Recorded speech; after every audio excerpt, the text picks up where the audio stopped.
Buenas noches para todos y todas y bienvenidos a este segundo ciclo de debates analfabetas. Este segundo ciclo de debates analfabetas se enmarca sobre la necesidad de propagar el pensamiento crítico en nuestros lugares comunes de encuentro, y esta noche nos encontramos en Don, un lugarcito que queda bien aquí en el centro, bien bonito. En relación con todo lo que hemos tenido que tolerar como seres humanos, no solo local sino globalmente, hemos venido considerando que el aprendizaje tradicional, el cual reconoce al estudiante como una hoja en blanco que debe ser llenada por los maestros, no nos ha sacado y tampoco nunca nos va a sacar de la situación intelectual en la que nos hemos encontrado por siglos. Y me refiero a siglos porque esto de verdad es de hace mucho tiempo. Esta iniciativa se ha venido gestando en espacios de encuentro por Zoom y demás canales de internet como Facebook, Instagram y los siempre bien presentados correos electrónicos, pero para esta ocasión hemos querido trascender la propuesta y llevarla a la calle, al sitio más próximo del conocimiento directo, a la interacción con el otro y con lo otro. Esta vez con el apoyo de todo el combo de Don, en especial de Leo y de Pili, que nos ayudaron con la publicidad, con el lugar, y obviamente mis buenos amigos analfabetas del primer ciclo, con los que me encuentro acá en el escenario, más todo el staff analfabeta que estuvo conmigo desde muy temprano. Empezamos a gestionar estos debates afuera de nuestras casas, alejados de nuestros PCs, encontrando sitios de encuentro masivo o semimasivo, o al menos con acceso libre para todas. Sin discriminación por ninguna condición social, ni ideológica, ni económica, ni política, Don fue escogido en esta primera entrega presencial porque queda en uno de nuestros lugares favoritos de encuentro ibaguereño, la Plaza Manuel Murillo Toro. Antaño con mis amigos y seguro ustedes con los suyos, parchábamos en la Murillo desde temprano en la noche y hasta las 9 de la mañana para hablar, hacer música, reírnos, gestar eventos y obviamente tomarnos unos chorros. Era y sigue siendo uno de nuestros sitios favoritos, pero tuvimos que prescindir a raíz de la prohibición estatal de no parchar en la calle porque todos los estados son bastardos. Este ciclo consta de 4 sesiones con temáticas enmarcadas dentro de la vida cotidiana. Los temas fueron escogidos con el propósito de que asistentes y presentadores por igual puedan tomar la palabra y comentar abierta y libremente.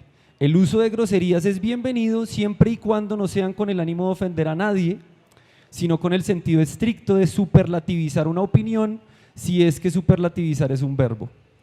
Estos temas son secuenciales, por lo cual nos iremos guiando en el orden concreto que se propone. Todas las secciones van a tener unas introducciones a cargo mío, procurando sentar las bases sobre cada debate y así tener un norte concreto. Las definiciones estrictas presentadas en estas introducciones de cada tema serán tomadas de Wikipedia. Esto creo que no lo sabían los panelistas, pero las voy a tomar de Wikipedia, procurando recurrir a una fuente neutra en términos de que si usted busca una palabra que no conoce en Google, la primera definición que le va a salir es la de Wikipedia.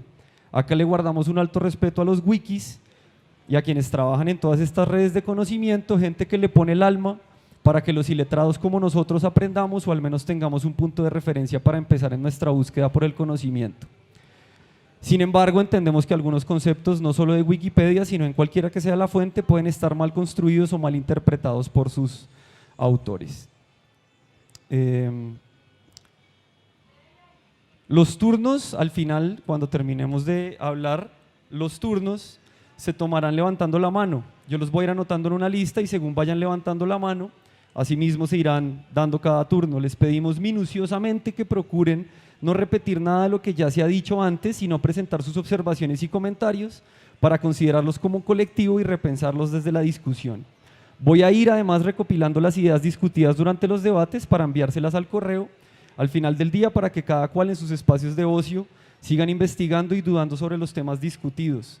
Después de las 7, quienes asistan van a tener espacio para charlar en grupos más pequeños si se requiere y continuar con los temas propuestos para dinamizar sus discusiones, pero el debate formal va de 5 hasta las 7. Vamos a empezar este ciclo de debates con un tema que propusimos en una mesita redonda que hicimos en un café con aquí mis amigos panelistas, y es el lenguaje, en términos de si el lenguaje es una respuesta comportamental a dinámicas sociales o es un órgano vital. Hay quienes defienden la postura que parece simple y lógica, que presenta el lenguaje como una construcción social, como si fuese una respuesta netamente comportamental. Esto es, el lenguaje se aprende estrictamente para poder vivir en sociedad y comunicar ideas con las personas que la componen o que nos rodean directamente. Otra postura igual de válida, algo más compleja para mí, es la de reconocer que el ser humano tiene una predisposición al lenguaje, así como la tiene para digerir alimentos o para caminar en dos patas. Esta teoría sugiere que el lenguaje es un órgano vital, tan órgano como el estómago o los riñones. En esta perspectiva se sugiere al cerebro como el órgano del lenguaje, considerando que la razón se refiere simplemente, aunque no tan simple, a la adquisición del lenguaje. En este debate se proponen ambas perspectivas y se deconstruye la idea del lenguaje desde la falseación de ambas. Como les dije al comienzo, voy a empezar con una definición de Wikipedia sobre el lenguaje. Un lenguaje es un sistema de comunicación estructurado para el que exista un contexto. Entonces tiene que existir un contexto, quiero hacer la aclaración porque es una definición corta. Y además del contexto, tienen que existir ciertos principios combinatorios formales. Ciertos principios combinatorios formales. Esta primera definición la tomo de Wikipedia para hacer una diferenciación entre lo que es un sistema de comunicación y un lenguaje, que pueden ser dos cosas diferentes de acuerdo a los autores que veamos, por eso reitero, lo tomé de Wikipedia. Y me explico, a pesar de que algunas especies de animales no humanos tengan sistemas de comunicación como el canto de los pájaros o los infrasonidos de los murciélagos, estos sistemas de comunicación no son lenguajes en el sentido estricto, pues no tienen una de las características fundamentales del lenguaje, que es el hecho de que a partir de elementos finitos, tales como palabras, pronombres, verbos y demás, se pueda construir infinidad de mensajes con diferentes contenidos, tales como frases, cuentos, historias, ideologías de género y demás. Esta duda me empezó a interesar desde un debate que pueden encontrar en YouTube en el que Noam Chomsky y Michel Foucault se encuentran para discutir, dos pensadores de los más grandes del siglo XX, para discutir el verdadero origen o cuál es la adquisición del lenguaje. Ambos, como podrán imaginar, tienen argumentos muy firmes en este respecto, pero una vez más, ni las ciencias exactas, ni las mal llamadas ciencias blandas, dan respuestas concluyentes.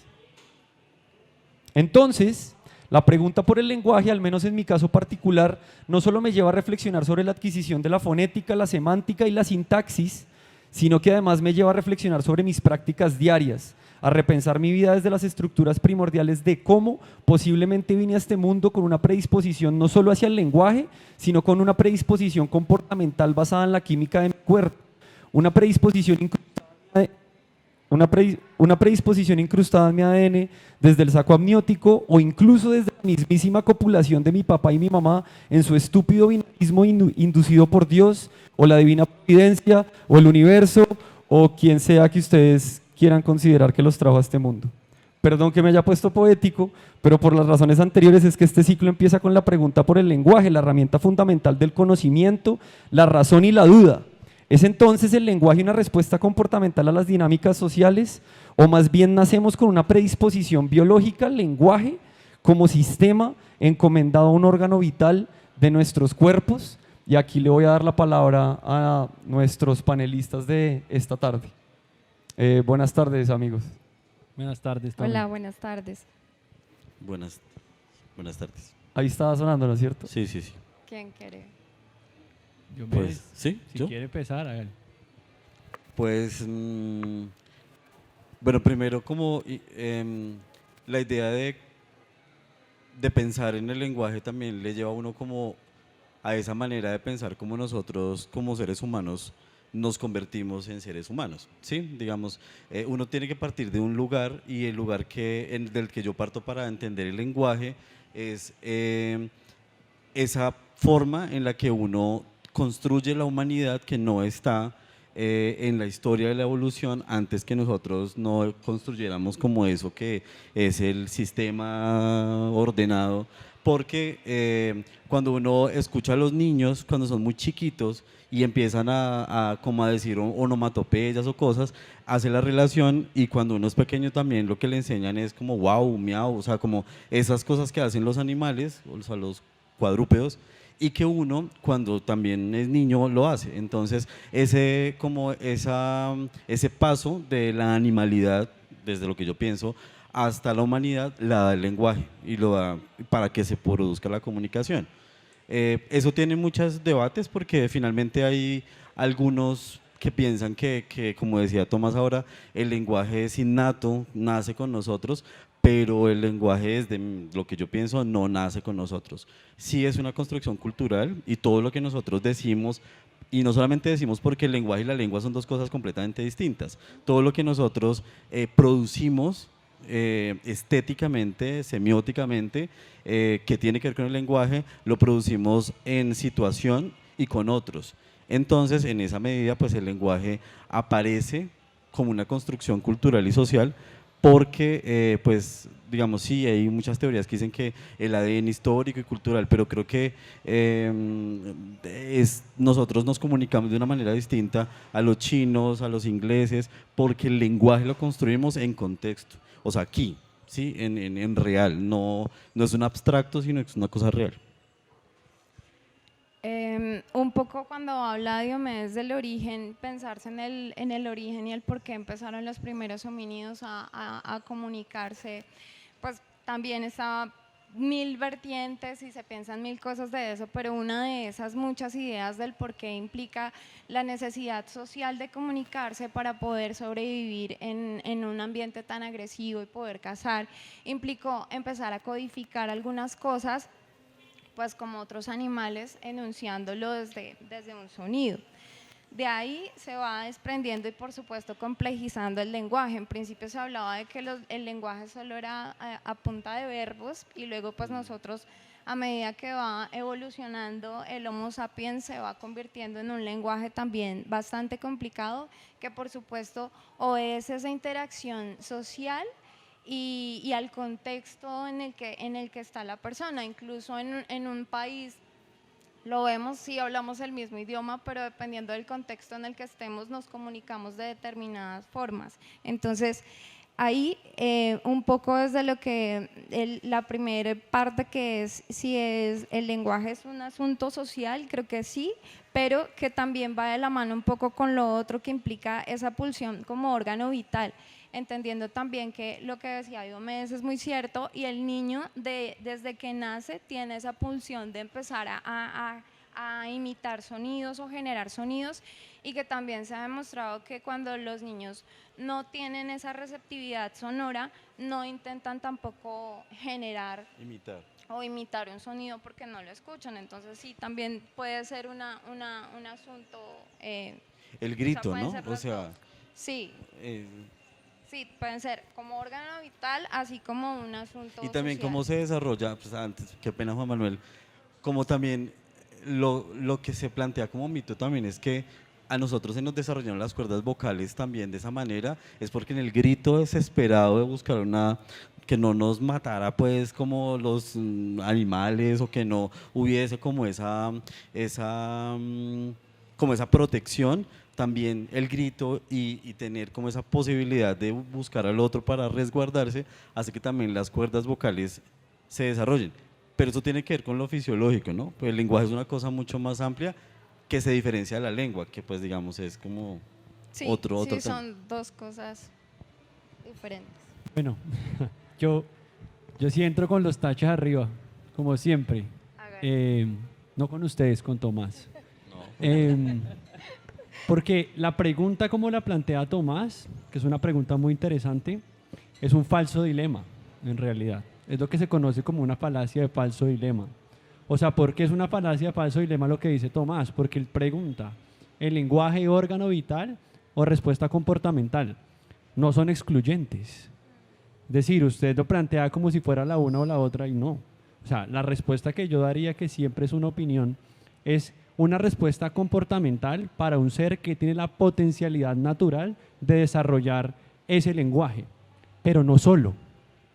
Es decir, y esa pregunta es una pregunta interesante, pero creo que ahí el debate no daría para tanto. O sea, a lo que yo voy es, el ser humano tiene la capacidad de articular palabras, como dijo Diomedes, porque tiene unas cuerdas vocales, porque tiene la capacidad intelectual de aprender palabras y organizarlas en estructuras, como usted dice, es decir, lo que se llama la sintaxis del lenguaje, sí, pero esa potencialidad natural no tiene un individuo la capacidad de desarrollar un lenguaje de la complejidad sintáctica del español o el inglés o el italiano. Es decir, por eso el lenguaje en el origen es convencional, es decir, es producto de la cultura, es decir, de que los seres humanos empezamos a tratar de comunicarnos y a medida de que pasa el tiempo y muchas personas interactúan tratando de construir un lenguaje, terminamos en el español que no está cerrado, porque usted, por ejemplo, ahorita dijo o dice amigues o escribe nosotros con X, ¿sí? O nosotres. Es decir, no está cerrado porque no tenemos la capacidad como individuos de cerrar el lenguaje. Entonces yo diría que en cuanto a esa pregunta, hay otras preguntas que son más, digamos, que me parecen que están relacionadas con eso y que son más, digamos, que la filosofía se ha ocupado de ellas profundamente, es por ejemplo en términos de semántica, es decir, las palabras significan lo que significan porque nosotros decidimos que eso se significan, que esa es la respuesta convencionalista, o hay una relación natural entre las palabras y las cosas, por ejemplo. O sea, que el naturalismo o el innatismo no es solo un problema del origen del lenguaje, sino de la práctica del lenguaje mismo. Entonces, en ese sentido, el problema que yo plantearía a partir del que usted plantea es: ¿el significado de las palabras es natural o es convencional? Porque de ahí también viene un gran problema, no me quiero apoderar del micrófono, que es que nosotros, por ejemplo, usamos el lenguaje para comunicarnos, pero nada nos genera más, digamos, incoherencias o dificultades o desigualdades que comunicarnos. O sea, yo estoy hablando aquí, pero yo no sé si ustedes me están entendiendo todo, lo supongo. O ni siquiera sé si lo que yo quiero decir, ustedes estén pensando, entendiendo en términos de que estén captando el mensaje que yo quiero decir, o están pensando qué fastidio este man. O sea, el malentendido es algo común en el lenguaje. Entonces ahí yo no, ahí le doy la palabra para empezar. Lo que pienso es que, digamos, es que esa pregunta es como Dios existe, o sea, es como sobre sí, no, eso porque que esa es la de la cuarta. Bueno, sí.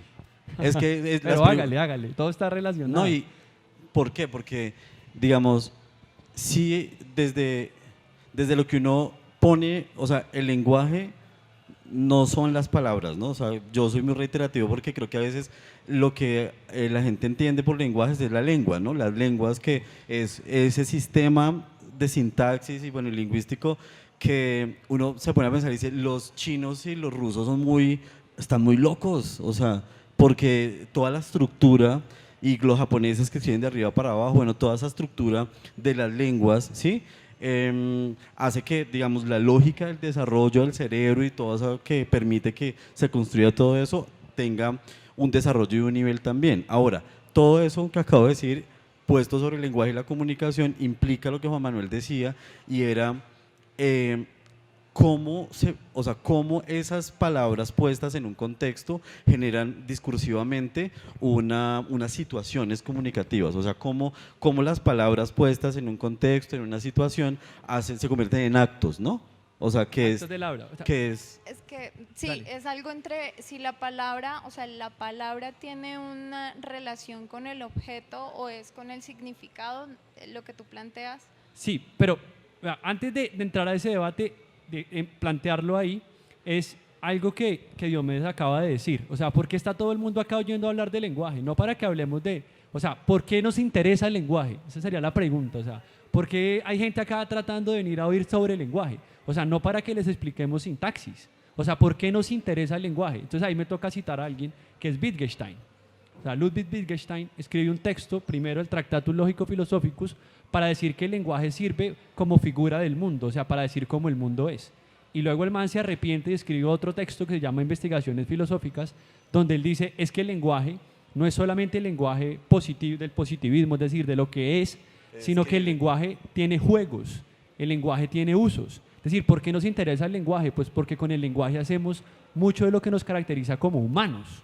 ¿Sí? Es decir, Wittgenstein dice, por ejemplo, usted con el lenguaje echa chistes, con el lenguaje enamora, sobre todo si no nos dan la belleza, ¿no?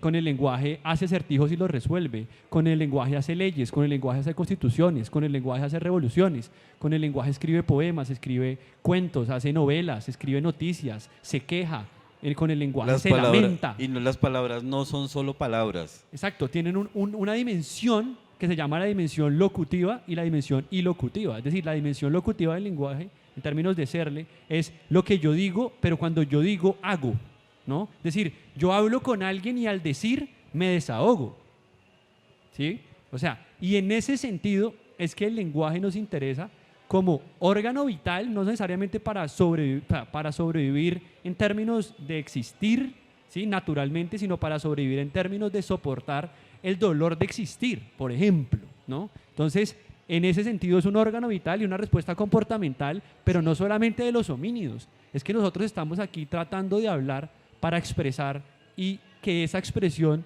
nos dé respuestas a nosotros de algo, o oír algo que nos dé algo, ¿no? Y termino aquí para darle la palabra. Diomedes lo decía, ¿sí? O sea, en el principio fue el verbo, empieza la Biblia. O sea, y eso nos tiene que decir mucho en términos de lo que el lenguaje es y lo que significa para nosotros el lenguaje, ¿no? Entonces… Aquí hay una cosa en relación a la dualidad de la que hablaba Juanma, que pues en principio últimamente he tenido muchas discusiones en relación a todas las dualidades, no solo esta, sino a todas las dualidades que son complementarias. El bien y el mal, lo bonito y lo feo, todas las dualidades son complementarias, pero aquí, por ejemplo, usted ahorita en la última cosa que dijo, dice cómo el lenguaje nos hace ser seres humanos, pero yo creería más bien que ser seres humanos nos obliga ya a tener el lenguaje. Desde que nacemos tenemos una estructura, una predisposición al lenguaje en el siguiente sentido, y es en otra cosa que decían al comienzo Diana y Diomedes, y es que los chinos, los turcos, los españoles, las lenguas romances son muy diferentes, pero todas tienen semántica, todas tienen verbos, todas tienen sintaxis, todas tienen, bueno, lo de la escritura no tiene que ver porque el lenguaje estrictamente no tiene que tener escritura ni siquiera, pero sí tiene unas estructuras básicas que en mi consideración, que es muy posible que esté equivocado, sí venimos con una predisposición, y que creo que el lenguaje además no se aprende como en la palabra aprender, como cuando uno aprende a tocar guitarra, uno aprende a montar en bicicleta, uno aprende a manejar carro, sino que uno crece con el lenguaje, así como las manos crecen, así como el pelo crece, así como los ojos crecen y el cerebro crece, el lenguaje crece con uno, porque si uno se pone a mirar, el lenguaje es muy complicado. O sea, lo que yo estoy haciendo en este momento de mover la boca, sacar mover las cuerdas vocales, los pulmones que están botando todo el aire para mis vibraciones, es mucho más complejo que tocar la guitarra, en verdad. Y yo lo aprendo no sé, yo no tengo hijos, pero a los menos de 2 años uno ya está pero ahí hay una cosa, gesticulando palabras. Pero entonces hay una cosa que, digamos, por eso uno cuando está en el colegio, cuando en primaria, pues le empieza la profesora a enseñar como esas estructuras y a metérselas en la cabeza, porque digamos no existe, o sea, digamos los indígenas que tienen la oralidad no tienen esa estructura de sintaxis, sino que se comunican. El lenguaje es una cosa más universal, es más grande, es más amplia que las lenguas. Yo creo que ahí sí hay que definir la discusión, porque el lenguaje, digamos, aquí están grabando y hay un lenguaje audiovisual que tiene unas estéticas, que tiene unas formas, el arte también tiene un lenguaje, la música tiene un lenguaje que va de melodía, va de sonoridad. Entonces el lenguaje es más que la estructura de la lingüística como tal, ¿sí? Eso es lo primero.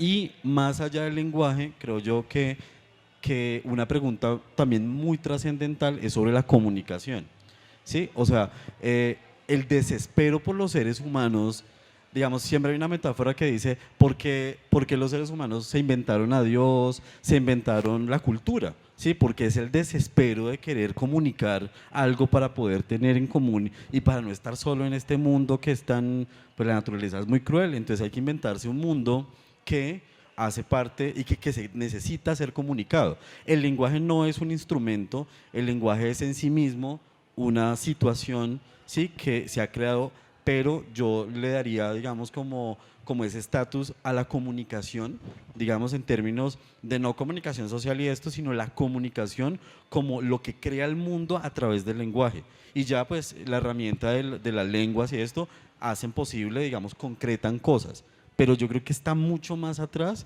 y creo que la discusión sobre la comunicación también es importante. Y ahí hay una cosa en relación a lo que estamos hablando y es que no sé hasta qué punto lenguaje y sistema de comunicación sea lo mismo, lo que dice el lenguaje de la música, el lenguaje de las matemáticas, esos lenguajes, no sé hasta qué punto en realidad son lenguajes, sino que son sistemas de comunicación o medios de comunicación en el que usted se puede comunicar como los pájaros se comunican.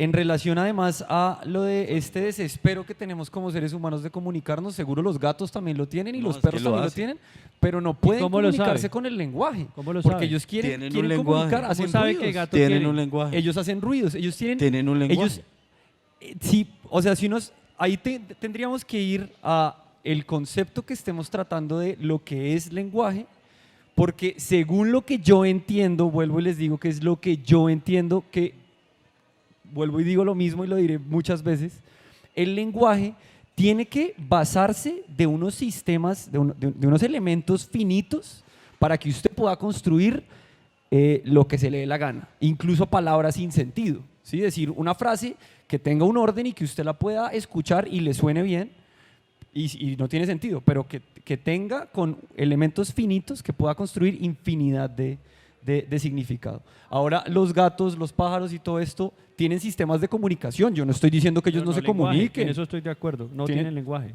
No tienen lenguaje, No. tienen sistemas de comunicación. O sea, ellos se comunican, ellos incluso se comunican con nosotros, ¿sí? Para que uno les dé comida, para que uno los consienta, para que uno los quiera.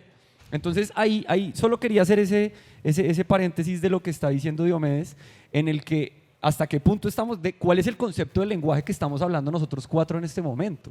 Porque no todo el mundo dice Sí. lo mismo y por eso leía Wikipedia. Espere. Habla Diana, yo quiero precisar algo en términos analíticos para no hablar carreta, pero si quieres, habla primero.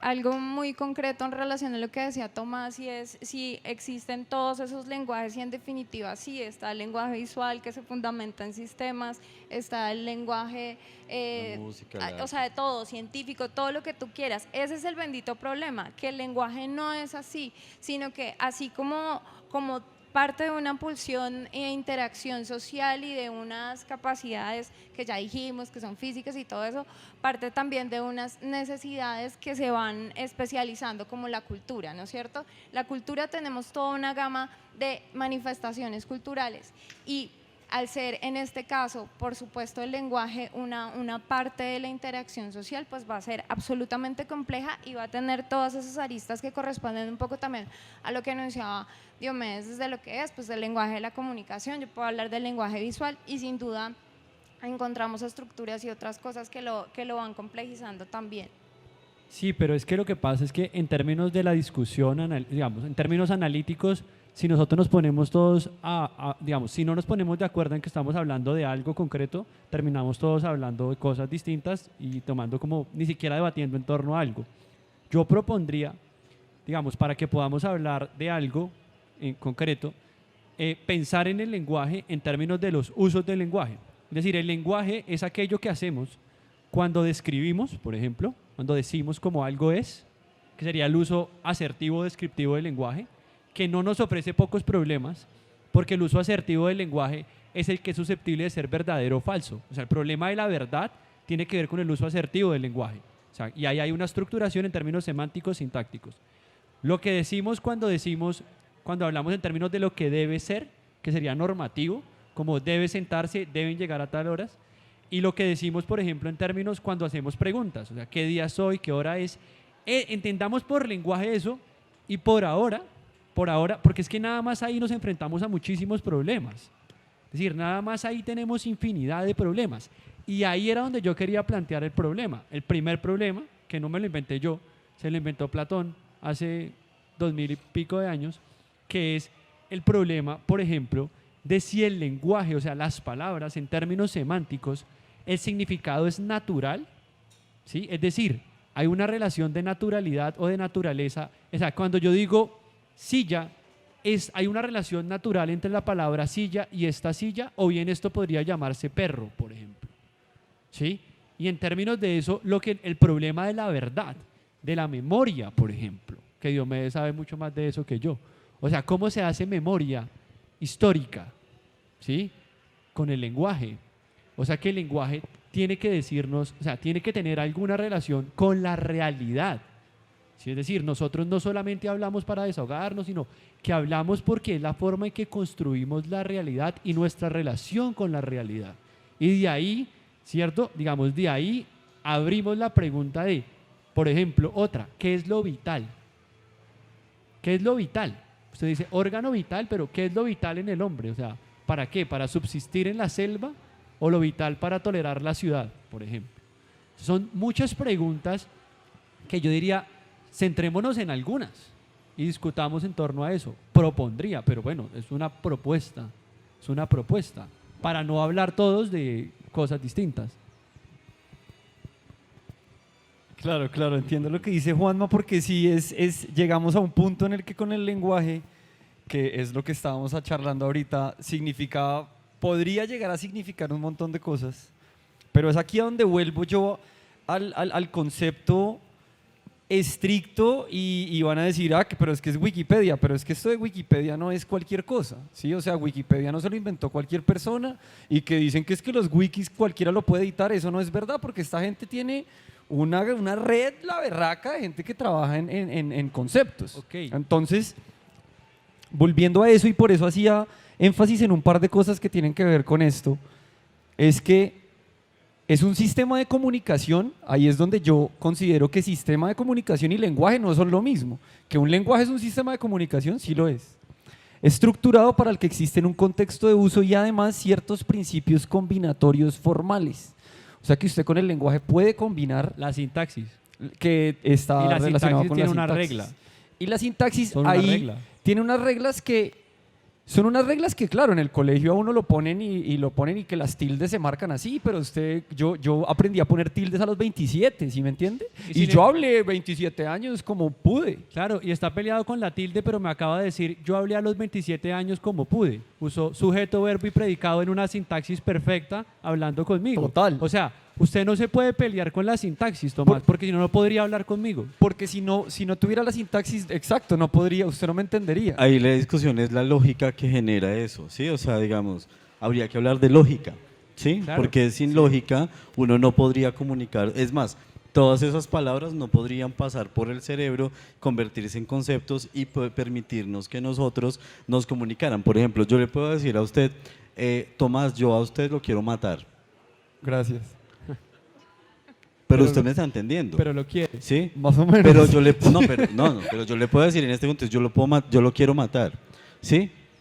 Y la gente se imagina, o sea, sí, una acción, pero la lógica, sí, le está diciendo a usted que yo quiero hacer una acción sobre usted, pero la situación en la que estamos, pues no es no es presta para eso. Yo tengo un arma, yo estoy en pueblo, yo no soy un asesino en serie, o sea, no tengo esa pulsión, sino que, o sea, la lógica aparece como una lógica ilógica, pero el lenguaje funciona de esa manera. Pero yo quiero tomar... lógica dale. No, es otro mierdero.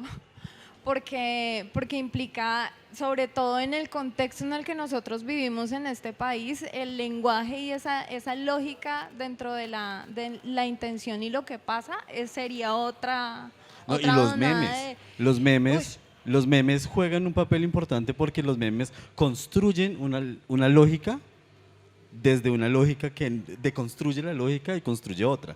¿Sí? Y que complejizan de una forma muy, muy interesante el pensamiento. O sea, las nuevas generaciones, a mí me encanta cuando hablan de nuevas generaciones. Ya está viejita, ya estamos viejitos.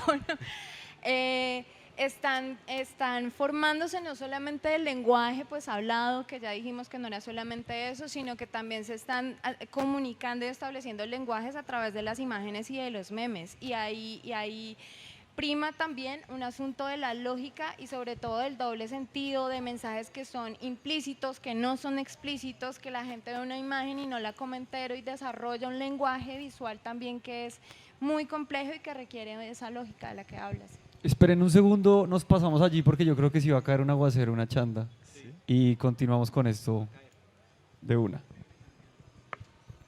Y no lo quiero matar, Tomás. Estábamos hablando entonces de esta dualidad que no es tan dual según lo que hemos venido hablando y Mi duda en relación al lenguaje viene en cómo antes de la globalización, porque ahorita con lo que decía Diana, que hay memes y que hay un lenguaje más global, ¿no? O sea, uno entiende chistes en inglés y uno entiende referencias de Friends y cosas de ese tipo. Antes de la globalización habían diferentes idiomas, de hecho habían más idiomas de los que hay hoy, porque cada vez se están reduciendo los idiomas, como pasa con España y el País Vasco y los catalanes, y bueno, pasa en Hungría y pasa en todos lados. ¿Cómo antes de la globalización podían haber diferentes idiomas que tuvieran semántica, sintaxis y todos y los podemos traducir?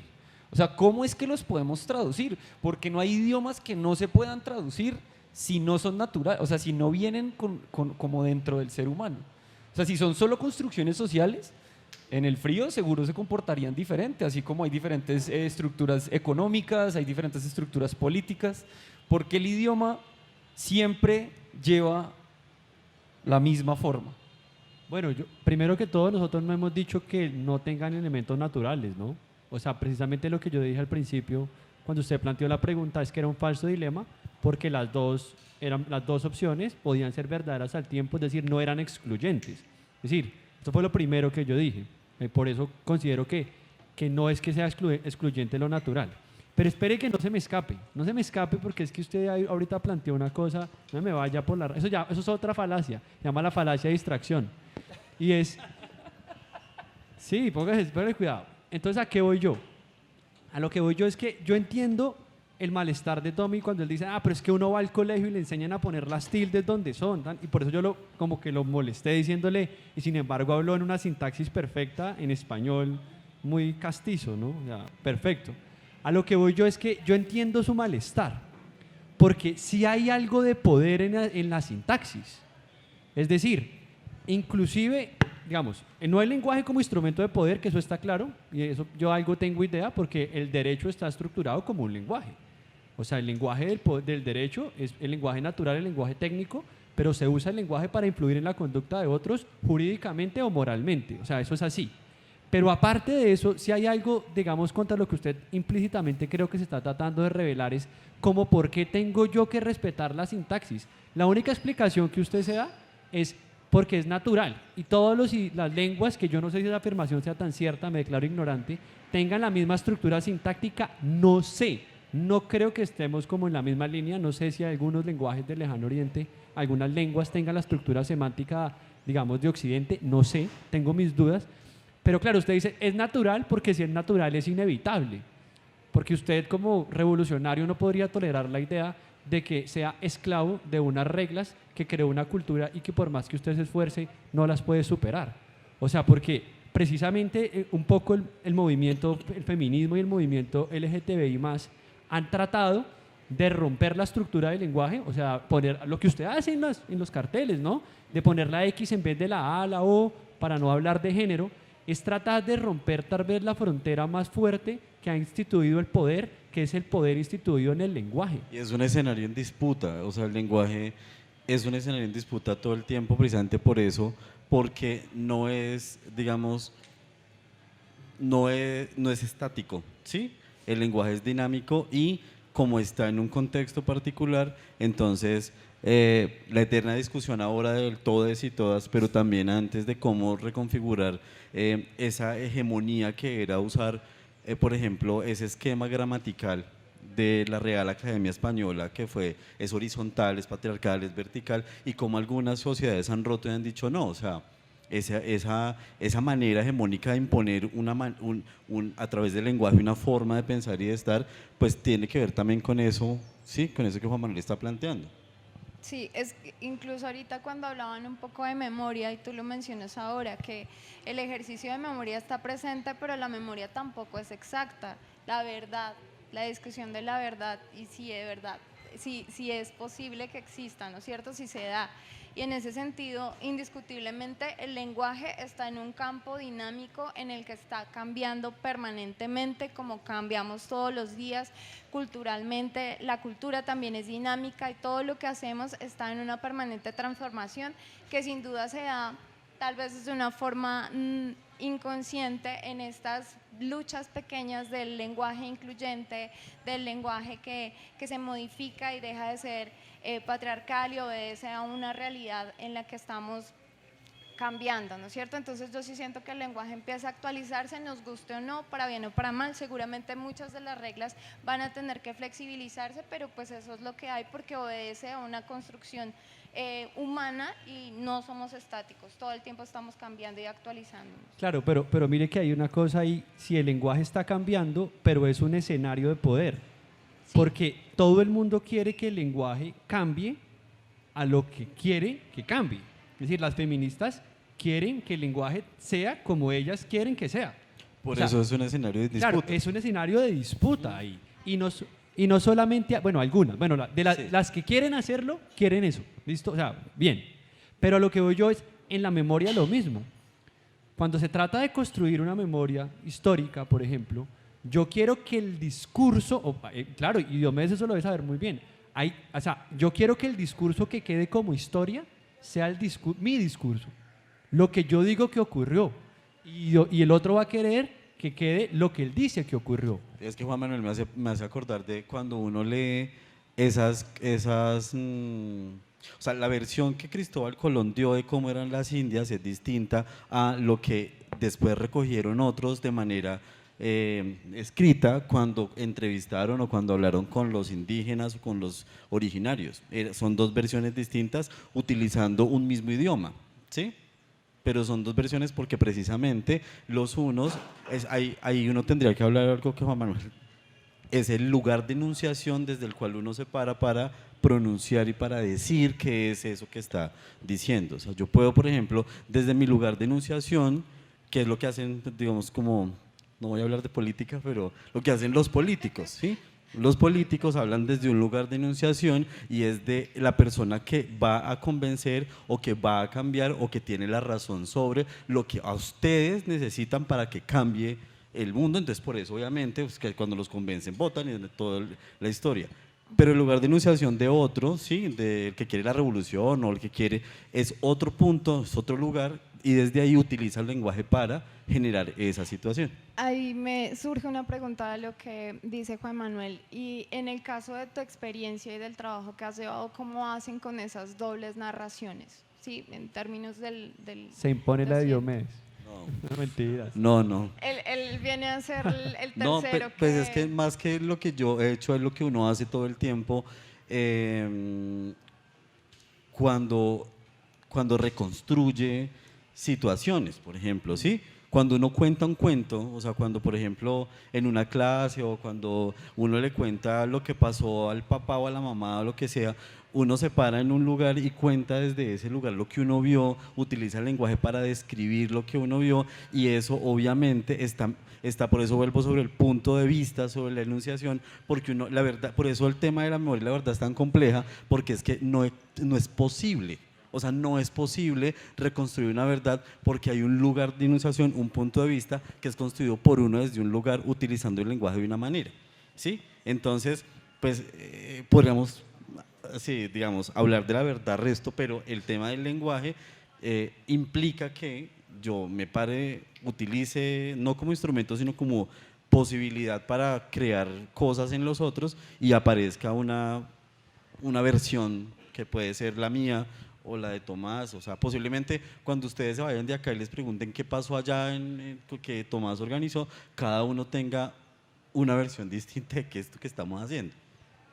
Aquí hay una cosa de la que empezamos a hablar y pues tiene una carga política, en obviamente relaciones de poder, y Juanma decía entonces que por el poder es que la abogacía tiene un lenguaje, ¿no? El lenguaje del derecho está basado en estructuras de poder. El ¿sí? lenguaje del derecho y el lenguaje de la moral, por ejemplo. El también. lenguaje de la moral está basado en estructuras de poder y se complementa con lo que dice Diomedes de quién es el que tiene la razón, que los que tienen la razón son los victoriosos, ¿no? Y el lenguaje del nosotros, amor también. Los gringos ¿Sí? son los buenos, ¿no? En las películas nos muestran que los gringos son los buenos. Ahí es donde vuelvo a esta dualidad que no es que en verdad sí es dualidad, pero que entiendo que haya un problema ahí, y es que culpamos al poder que no hace parte de nosotros, sino que hace parte de la sociedad. Pero en verdad ese poder lo ejercemos nosotros en la sociedad y no lo ejercemos nosotros solamente a niveles estatales, sino que lo ejercemos con nuestro círculo de amigos, con nuestras novias, con nuestros tíos, con nuestra familia. Y ahí es donde el lenguaje, que si bien tiene que ver con el poder y tiene que ver para yo poder mandar a otra persona y para que esa persona también se pueda comunicar conmigo, eso viene siendo parte de la naturaleza misma del ser humano. Sí. Así como ser bípedo, así como, bueno, los otros ejemplos ¿El lenguaje que o ya el poder? pusimos, el poder y el lenguaje, que o sea, que están relacionados por lo que usted hablaba antes. Se nos puso Foucaultiano Tomás. O sea, sí. A mí no me cite, O sea, a mí no me cite. el poder, y esto no es mío, es de Foucault, es capilar. O sea, están todas partes. ¿Sí? Aquí hay una relación de poder. En todos lugares, digamos, y esto también es Foucaultiano y marxista. Pero a lo que voy yo es, pero si usted se pone a mirar también, ahí donde está el poder, también está el lenguaje. O sea, porque es que nosotros a veces pensamos el poder y el lenguaje, usted lo decía, no nos pongamos políticos, pero es que la familia, ¿sí?, es un lugar de poder, ¿no? Y en eso yo, digamos, comparto algunas de las tesis del feminismo. La familia es un lugar de poder. ¿Y cómo se estructura el poder en una familia? A partir del lenguaje. O sea, del lenguaje del padre al hijo, del hijo al padre, del hermano con el otro hermano, las palabras que se dicen y cómo se lo dicen, lo que ustedes hasta en estructuras inconscientes, porque tú hablaste del inconsciente, o sea, en términos lacanianos, el inconsciente también está estructurado como un lenguaje. Eso es de Lacan, o sea, y es así. Y entonces a lo que voy yo es, cuando en la familia hay disputa, por ejemplo, ¿sí?, la mamá le dice es que usted actuó mal, ¿por qué? Porque actuó mal, usted actuó mal por esto, por esto, por esto, y encuadra esa narración en la idea del mal.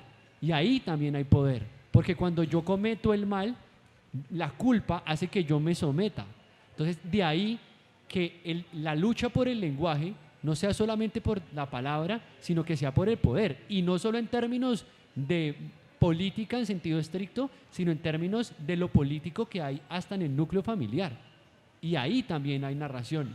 Sí, Y las más complejas de la estructura psíquica del humano, porque estructura la personalidad, ahí, y ahí también hay poder. O sea, yo pareciera que estuviera en contra suya, pero no estoy en contra suya. No, yo sé que no. Además, usted sabe que yo lo quiero y eso se lo expreso con Gracias. palabras, ¿no? Y usted se pone feliz. Me gusta que me Es digan el que me poder quieren. que tengo yo sobre usted. ¿Nos vamos?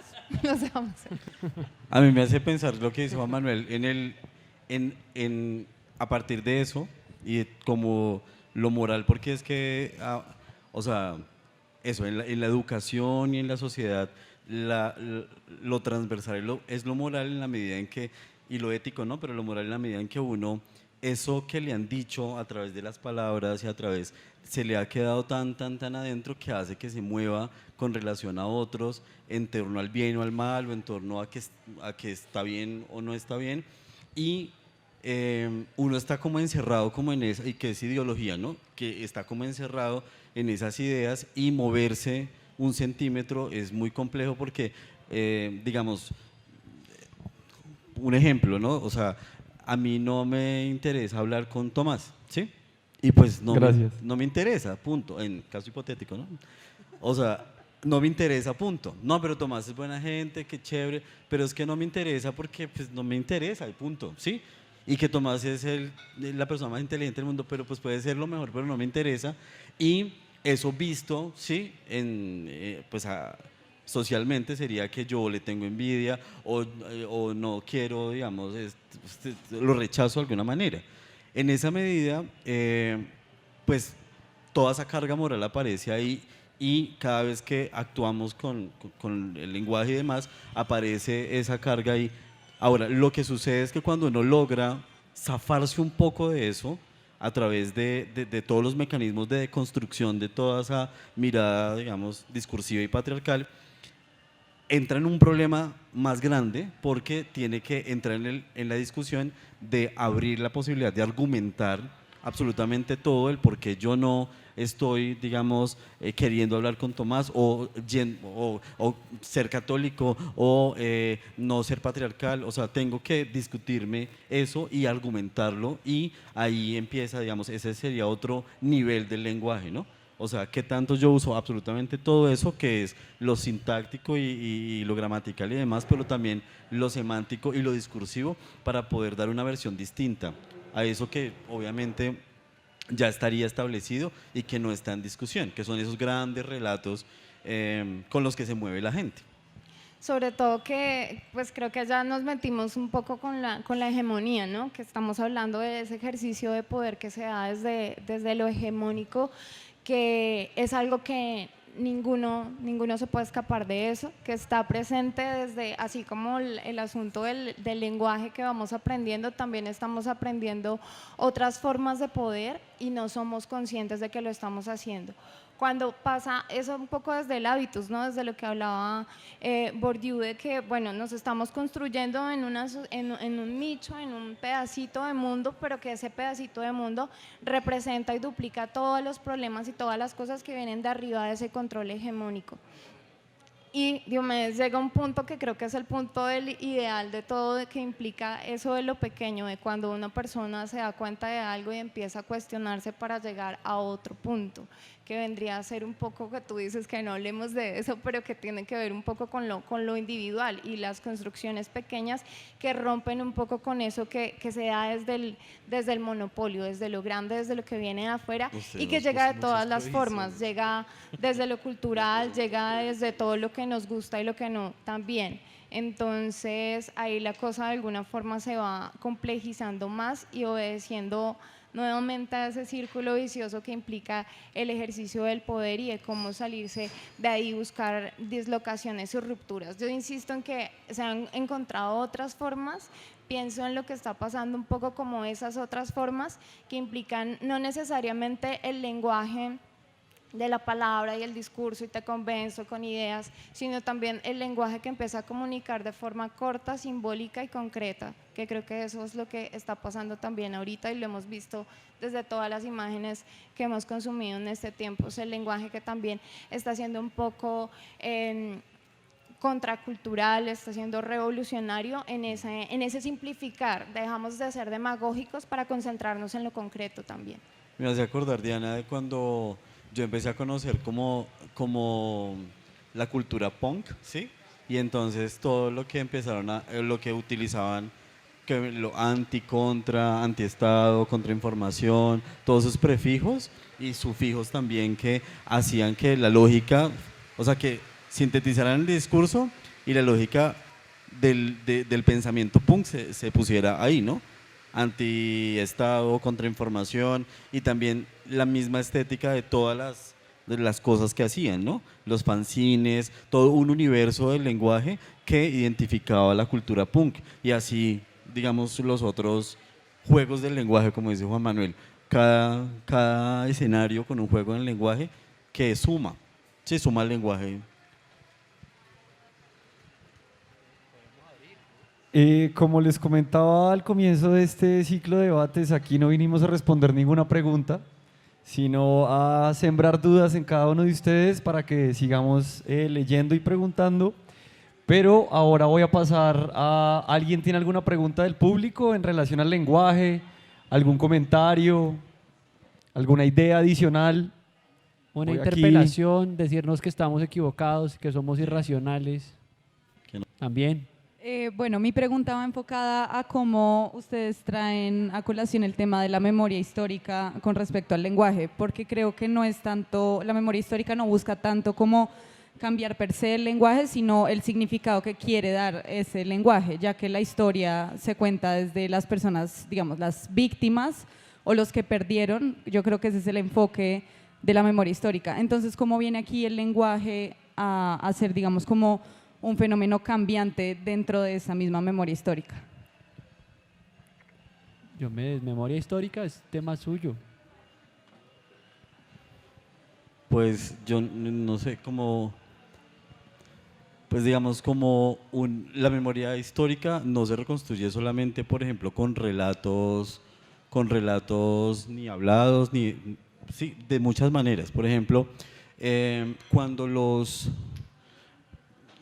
los migrantes de la Primera y Segunda Guerra Mundial llegan a, por ejemplo, Argentina, Entonces llegan y ellos tienen tienen algo muy chévere, y es que ellos escriben cartas a la gente que se quedó en Rumania, por ejemplo, y toman fotos de cómo es Argentina. Entonces, después de mucho tiempo, se empezó a reconstruir la memoria sobre las fotos y sobre las cartas, que en ese momento por ejemplo, los gallegos que llegaban a Buenos Aires, la gente de Galicia, entonces llegaban y escribían, llegaba el papá y le decía, mandaba una carta y le decía, bueno, este sitio es así, así, así, así, así, y le mando la foto, o le mando la foto y le mando como un relato. Entonces al otro lado, la señora, que obviamente no había estado en pues no estaba en Buenos Aires, leía la carta y en la siguiente carta le preguntaba, venga, y ahí entonces cómo hacen para cocinar. Y así sucesivamente se iban intercambiando como desde la percepción, desde la descripción, y después de 100 años los investigadores empezaron a reconstruir la memoria de lo que pasó con los inmigrantes a través de las fotos y a través de las cartas. Entonces, pero lo que se encuentra es que los gallegos en 1910 usaban palabras que ya no se usan. Entonces, y las fotos eran los señores, obviamente, los señores, pues digamos como en muy bien vestidos, así estuvieran aguantando hambre, porque había que, eso ya es un análisis ya de la investigación, y es que necesitaban demostrar que si habían migrado, o sea, un migrante siempre lo hace pues buscando mejores condiciones. Entonces, la foto se la tomaba el día domingo cuando le pagaban, iba a un fotoestudio y entonces se ponía la percha y bonito, ¿sí? Porque no podía mandar una foto pues como obrero, porque el mensaje que iba a enviar pues él tenía que ser, estoy bien para que ustedes se vengan para acá, ¿sí? Entonces, lo que pasa es que digamos, la memoria histórica, en ese caso, se empieza a reconstruir no solamente, digamos, bueno, se puede reconstruir, se reconstruye de múltiples maneras. En este caso, por ejemplo, haciendo una lectura del lenguaje de las fotos, ¿sí? O sea, cómo este señor se pone ahí, qué ropa tiene, qué usos le daban, etc. Entonces, va como por ahí la cosa. Pues. Pero igual, es que cuando tú dices, por ejemplo, que cómo va a ser cambiante si debe venir de las víctimas, ¿no? Ahí hay muchas cosas. O sea, yo lo primero que diría, yo no soy experto en memoria histórica, pero entiendo más o menos cómo se estructura la verdad en un proceso, por ejemplo. Perdón, pero una cosa es memoria histórica y otra cosa es memoria histórica sobre el conflicto. Ese es el punto, ¿no? O sea, lo Porque que yo digo es memoria histórica en general, pero ella está hablando de víctimas. O sea, yo entiendo que está hablando, por ejemplo, de la memoria histórica del conflicto colombiano. Ah, bueno, sí. Y ahí es donde yo le digo, pero pensemos de las guerras, por concretar, de los conflictos. de un conflicto. O sea, claro, pero cuando tú ya hablas de un conflicto, digamos, la complejidad de eso es que en el conflicto, por ejemplo, hay actores. O sea, para que no sea cambiante, tendríamos que tener en cuenta que todas las versiones que se dan de los hechos son coherentes y no se contradicen unas a otras. Ahora, eso quiere decir que no hay conflictos y que hay sincronía. Porque, por ejemplo, nada más en la mera sincronía o la asincronicidad de la narración hace que la narración cambie. Porque yo puedo narrar hoy y mañana Diomedes llega y trae una nueva información y trae un nuevo documento y tiene que cambiar. Pero mira que nada más tú acabas de darnos un ejemplo de lo que yo estaba diciendo. Porque tú dices, es que la memoria histórica la tienen que hacer las víctimas. No. O sea, tú acabas de decir, es que el poder, no lo dijiste literalmente, pero lo dijiste, ¿ves? Pero O ahí sea, sería, Juan Manuel, el poder de la memoria tiene que estar en boca de la víctima. Y ahí ya digo, yo volvería a decir lo que había hablado anteriormente.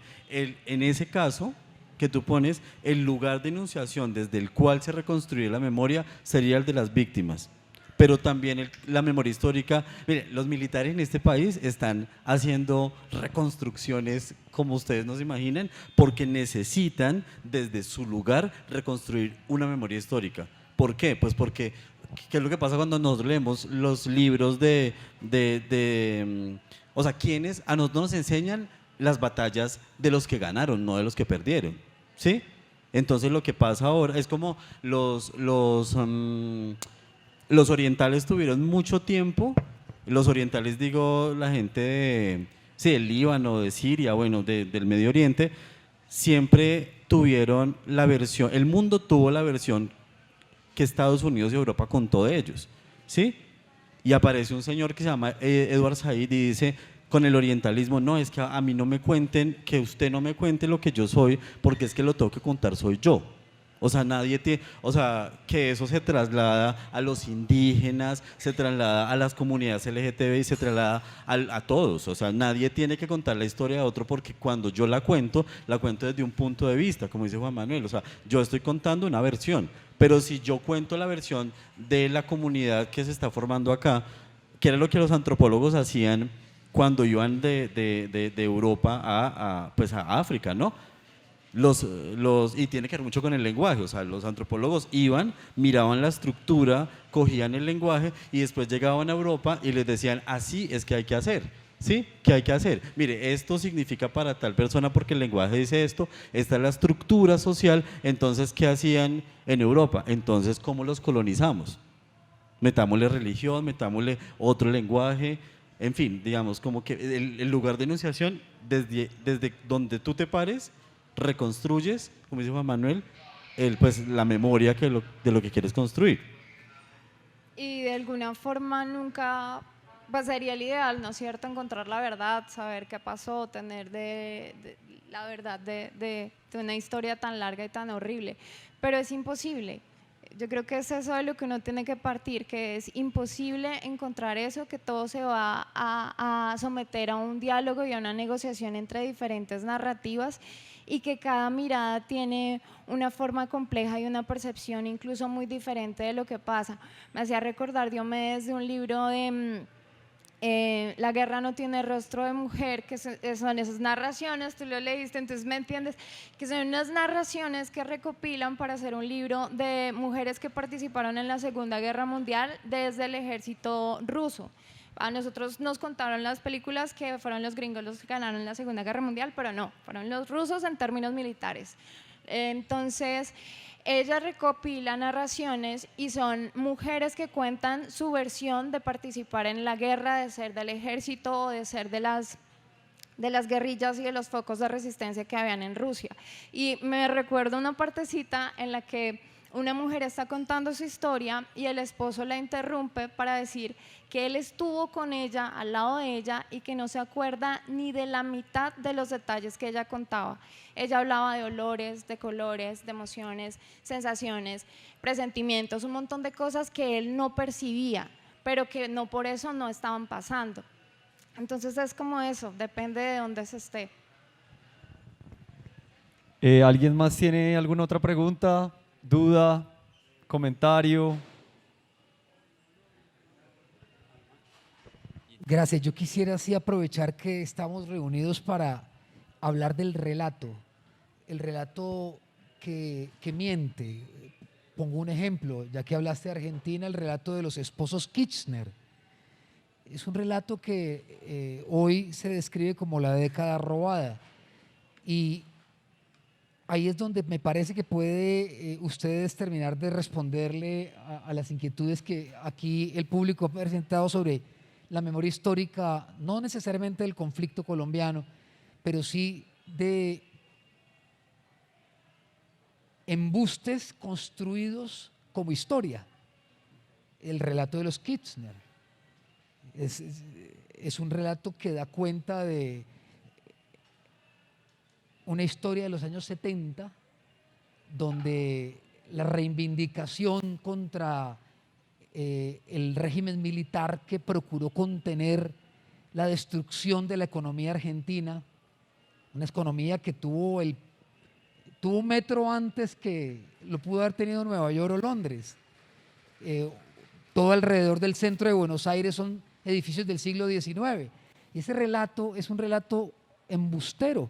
Entonces, ustedes han citado a Michel Foucault, y yo quisiera que no nos fuéramos sin hablar de con el lenguaje se construyen cosas, y ayúdenos a entender esto de la memoria histórica desde los relatos que son embustes. Hay otro relato muy cercano, ¿no? El de Venezuela, decirnos que el camino es la emancipación bolivariana, cuando en la realidad social pues no hay que hacer un esfuerzo de economistas para entender cuál es.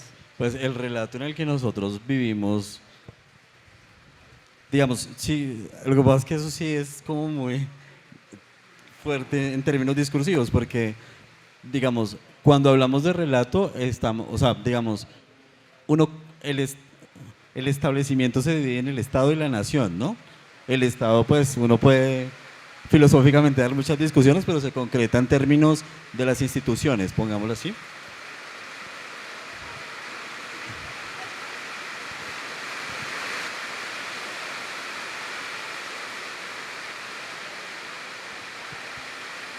Hola.